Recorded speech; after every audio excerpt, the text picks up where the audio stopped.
ಆತ್ಮೀಯ H16 news ಅರ್ಥಾತ್ ಸೀತಾರಾಮ್ ನ್ಯೂಸ್ದ ವೀಕ್ಷಕರೇ, ನಾನು ನಿಮ್ಮವ ಎಂ ಆಯುಧ ಮಲ್ಲಪ್ಪ ಜೊತೆವರು.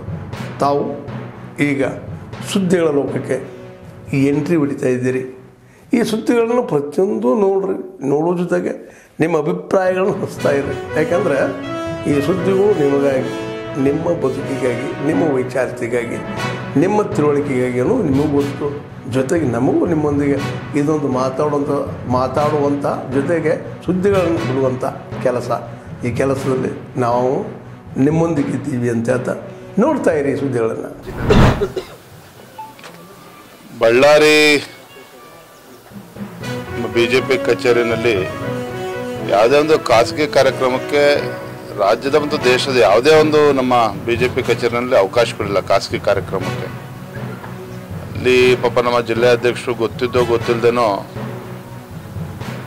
ಒಂದು ಖಾಸಗಿ ಕಾರ್ಯಕ್ರಮಕ್ಕೆ ಅವಕಾಶ ಮಾಡಿಕೊಟ್ಟಿದ್ರು. ಹಾಗಾಗಿ ಸ್ಪಷ್ಟತೆ ಕೇಳೋ ಒಂದು ನೋಟಿಸನ್ನು ಕೂಡ ನಾವು ನೀಡಿದ್ದೇವೆ. ಉತ್ತರ ಬರಲ್ಲ, ಆಮೇಲೆ ಮಾತಾಡ್ತೇನೆ.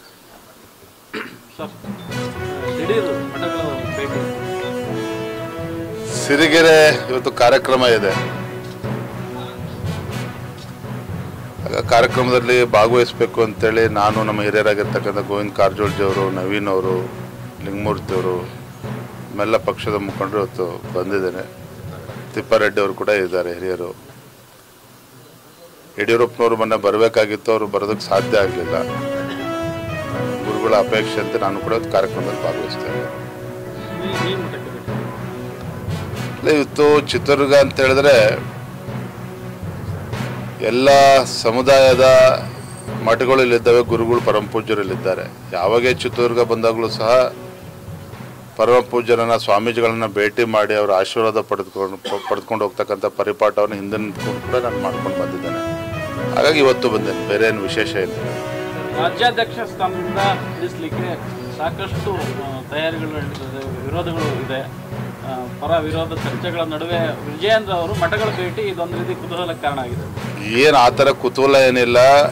ರಾಜ್ಯದ ಅಧ್ಯಕ್ಷನಾಗಿ ಕಳೆದ 1 ವರ್ಷದಿಂದ ಯಶಸ್ವಿಯಾಗಿ ಕಾರ್ಯಕರ್ತರು ಕೂಡ ಒಂದು ಧೈರ್ಯ ಸ್ಥೈರ್ಯ ತುಂಬಿಕೊಂಡ ಕೆಲಸ ಮಾಡ್ತಾ ಇದ್ದೇನೆ. ರಾಜ್ಯದ ಅಧ್ಯಕ್ಷನಾಗಿ ಮುಂದುವರಿಬೇಕು ಅಂತೇಳಿ ಕಾರ್ಯಕರ್ತರ ಅಪೇಕ್ಷೆ ಇದೆ. ಸದ್ಯದಲ್ಲೇ ಕೇಂದ್ರದ ವರಿಷ್ಠರು ತೀರ್ಮಾನವನ್ನು ಕೈಗೊಳ್ತಾರೆ.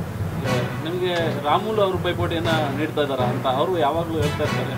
ನಾವು ದುಡಿದಿದ್ದೀವಿ, ನಮಗೀಗ ಶ್ರೀರಾಮುಲು ಅವರಿಗೆ ಪೈಪೋಟಿ ಕೊಡುವಷ್ಟು ದೊಡ್ಡ ಮನುಷ್ಯ ನಾನಲ್ಲ. ಯಾಕೆಂದರೆ ಅವರೆಲ್ಲ ಹಿರಿಯರಿದ್ದಾರೆ. ಶ್ರೀರಾಮುಲು ಅವರು ಇರ್ಬೋದು, ಕಾರಜೋಳ ಅವರು ಇರ್ಬೋದು, ಇವತ್ತು ಸನ್ಮಾನ್ಯ ಯಡಿಯೂರಪ್ಪನವರು, ಅನಂತಕುಮಾರ್ ಅವರ ಜೊತೆಯಲ್ಲಿ ಅವರು ಕೂಡ ಅನೇಕ ಹಿರಿಯರ ಜೊತೆ ಅವರು ಕೂಡ ಪಕ್ಷ ಸಂಘಟನೆ ಮಾಡಿದ್ದಾರೆ. ಇವತ್ತು ಅಂತಿಮವಾಗಿ ಪಕ್ಷದ ವರಿಷ್ಠರು ತೀರ್ಮಾನ ಮಾಡ್ತಾರೆ. ಶ್ರೀರಾಮುಲು ಪೈಪೋಟಿ ಕೊಡೋಷ್ಟು ದೊಡ್ಡ ಮನುಷ್ಯ ಖಂಡಿತ ಇಲ್ಲ. ಅದನ್ನು ಆ ರೀತಿ ಅರ್ಥೈಸಲೂಬಾರ್ದು. ರಾಜ್ಯಾಧ್ಯಕ್ಷ ಸ್ಥಾನವನ್ನು ಕೊಟ್ಟು 150 ಸ್ಥಾನವನ್ನು ಗೆಲ್ಲಿಸ್ಕೊಂಡು ಬರ್ತೀನಿ ಮುಂದಿನ ಚುನಾವಣೆಯಲ್ಲಿ ಅಂತ ಖಂಡಿತ ಎಲ್ಲವೂ ಕೂಡ ವರಿಷ್ಠರು ಗಮನಿಸ್ತಾರೆ. ಯಾರಿಗೆ ಕೊಟ್ಟರೆ ಪಕ್ಷಕ್ಕೆ ಒಳ್ಳೇದಾಗ್ತದೆ, ಜಿಲ್ಲಾಧ್ಯಕ್ಷರ ಅಪೇಕ್ಷೆಗಳೇನಿದೆ, ಶಾಸಕರು ಹಿರಿಯರ ಅಪೇಕ್ಷೆ ಏನಿದೆ, ಅದೆಲ್ಲ ಆಧಾರವಾಗಿ ಇಟ್ಕೊಂಡು ಪಕ್ಷ ತೀರ್ಮಾನ ಮಾಡ್ತದೆ. ನಮ್ಮ ಪಕ್ಷ ಏನು ತೀರ್ಮಾನ ಮಾಡ್ತದೆ, ನಮ್ಮ ಹೈಕಮಾಂಡ್, ಅದು ನಾನಾಗಲಿ ಮತ್ತೊಬ್ಬರು ಎಲ್ಲರೂ ಕೂಡ ಬದ್ಧರಾಗಿರ್ಬೇಕಾಗ್ತದೆ. ಅದನ್ನು ಮಾಡ್ತೇವೆ. Thank you. ಜಿಲ್ಲಾಧ್ಯಕ್ಷರ ಆಯ್ಕೆ ಸಂದರ್ಭದಲ್ಲೂ ಕೂಡ ಸರ್ ವಿಜಯೇಂದ್ರ ಅವರ ಬೆಂಬಲಿಗರಿಗೆ ಅವಕಾಶ ಕೊಡಲಾಗ್ತಾ ಇದೆ. ಚುನಾವಣೆ ಪ್ರಕ್ರಿಯೆ ಇದೆ, ಅದ್ರ ಪ್ರಕಾರನೇ ಆಗಿದೆ. ಹಾಗಾಗಿ ನಾನೆಲ್ಲೂ ಕೂಡ ರಾಜ್ಯದ ಅಧ್ಯಕ್ಷನಾಗಿ ನನ್ನ ಅಭಿಪ್ರಾಯ ಕೊಡ್ತಕ್ಕಂಥ ಕೆಲಸವನ್ನು ಕೂಡ ಮಾಡಿಲ್ಲ. ಥ್ಯಾಂಕ್ ಯು, ಧನ್ಯವಾದ.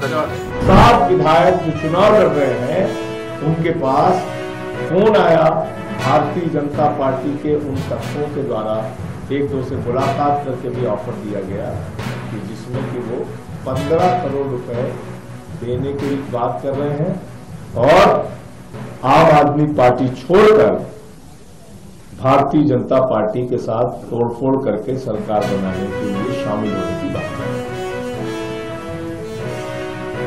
इस पूरे मामले में हमने अपने विधायकों को कहा है, जो हमारे चुनाव लड़ रहे प्रत्याशी, उसमें से कुछ मौजूदा विधायक हैं, कुछ चुनाव लड़ रहे हैं, सबको हमने बोल दिया है कि जितनी भी कॉल इस तरह की आए उसके ऑडियो रिकॉर्डिंग आप कीजिए और इसकी शिकायत बाकायदा इसकी सूचना दी जाएगी, नंबर 1। और दूसरा, अगर कोई आपसे मुलाकात करके ऑफर करता है तो उसका वीडियो बनाइए हिडन कैमरा लगा के और उसकी सूचना मीडिया को और सबको फिर दी जाएगी। तो हमने अपने विधायकों को सचेत कर दिया है, सावधान कर दिया है, अपने सभी लोगों को सजग रहने के लिए किया है। लेकिन दो बातें बिल्कुल स्पष्ट हो गई हैं। नंबर एक, काउंटिंग से पहले 8 फरवरी के पहले भारतीय जनता पार्टी ने अपनी हार मान ली है, पूरी तरीके से बीजेपी हार रही है, नंबर एक। नंबर दो, जो खरीद फरोख्त तो लोकतंत्र को कुचलने का, तोड़फोड़ करने का तरीका वो पूरे देश में अपनाते हैं, वो प्रयोग उन्होंने दिल्ली में भी शुरू कर दिया है, जिसको कई बार वो लोग ऑपरेशन लोटस और पता नहीं क्या क्या नाम देते हैं। तो ये दो बहुत महत्वपूर्ण बातें थी जो आपको आपके साथ साझा करनी थी। हमने अपने विधायकों को सजग और सचेत कर दिया है कि कोई भी इस तरह की कॉल आए तो उसको रिकॉर्ड कीजिए, कोई भी ऐसे मुलाकात करने आए तो उसका एडिट करने लगे। ಶ್ರೀ ಮಹಾಲಕ್ಷ್ಮಿ ದೇವಸ್ಥಾನ ಉಷಾ ಕಾಲನಿ ಅಭಿವೃದ್ಧಿ ಸಮಿತಿಯಿಂದ ನಾವು ಪ್ರತಿ ವರ್ಷದಂತೆ ಈ ವರ್ಷವೂ ಸಹ ವಾರ್ಷಿಕೋತ್ಸವವನ್ನು ಮಾಡ್ತಾ ಇದ್ದೀವಿ.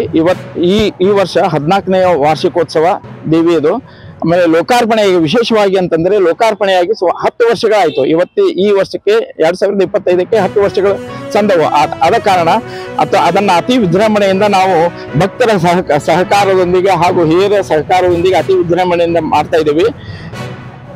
ಫೆಬ್ರವರಿ 2ನೇ ತಾರೀಕಿನಿಂದ 6ನೇ ತಾರೀಕಿನವರೆಗೆ ಈ ಕಾರ್ಯಕ್ರಮಗಳು, ಧಾರ್ಮಿಕ ಕಾರ್ಯಕ್ರಮಗಳು ಸಾಂಗವಾಗಿ ನಡೀತಾ ಇದ್ದಾವೆ. ಚಂದ್ರಶೇಖರ ಪೂಜ್ಯರಾದ ಶ್ರೀ ಚಂದ್ರಶೇಖರ ಶಿವಾಚಾರ್ಯ ಸ್ವಾಮೀಜಿಗಳ ನೇತೃತ್ವದಲ್ಲಿ ಈ ಎಲ್ಲ ಕಾರ್ಯಕ್ರಮಗಳು ಸುಗಮವಾಗಿ ನಡೀತಾ ಇದ್ದಾವೆ. 2ನೇ ತಾರೀಕಿನ ದಿವಸ ಮುಂಜಾನೆ ಗಣಹೋಮ, ಸುದರ್ಶನ ಹೋಮ, 3ನೇ ತಾರೀಕಿನ ದಿವಸ ಚಂಡಿಕಾ ಹೋಮ ಹಾಗೂ 4ನೇ ತಾರೀಕಿನ ದಿವಸ ರಥಸಪ್ತಮಿ. ವಿಶೇಷವಾಗಿ ಅಂತಂದ್ರೆ ರಥಸಪ್ತಮಿ ಇರುವುದರಿಂದ ಇದು ಒಂದು ನಮ್ಮ ಹಿಂದೂ ಧರ್ಮದ ಪದ್ಧತಿಯಂದೇ ರಥಸಪ್ತಮಿಗೆ ಒಂದು ವಿಶೇಷವಾದ ಸ್ಥಾನಮಾನ ಇರುವುದರಿಂದ ನಾವು ಸಾಮೂಹಿಕ ವಿವಾಹವನ್ನ ಪ್ರತಿ ವರ್ಷವೂ ಇಟ್ಟುಕೊಂಡಿದ್ವಿ. ಈ ವರ್ಷ 5 ಸಾಮೂಹಿಕ ವಿವಾಹಗಳು ಎಲ್ಲ ಧಾರ್ಮಿಕ ಸ್ವಾಮೀಜಿಗಳ ನೇತೃತ್ವದಲ್ಲಿ ಹಾಗೂ ಚಂದ್ರಶೇಖರ ಶಿವಾಚಾರ್ಯ ಸ್ವಾಮೀಜಿಗಳ ನೇತೃತ್ವದಲ್ಲಿ ಅತಿ ವಿಜೃಂಭಣೆಯಿಂದ ಸಾಂಗವಾಗಿ ನಡೆಯಿತು. ಇವತ್ತಿನ ದಿವಸ ಲಲಿತಾ ಸುಮಾರು 400-500 ಮಾತೆಯರಿಂದ ಸುತ್ತಮುತ್ತಲಿನ ಸಮಸ್ತ ಬೆಳಗಾವಿ ಭಕ್ತರಿಂದ ಇವತ್ತು ಸಾಮೂಹಿಕ ಲಲಿತಾ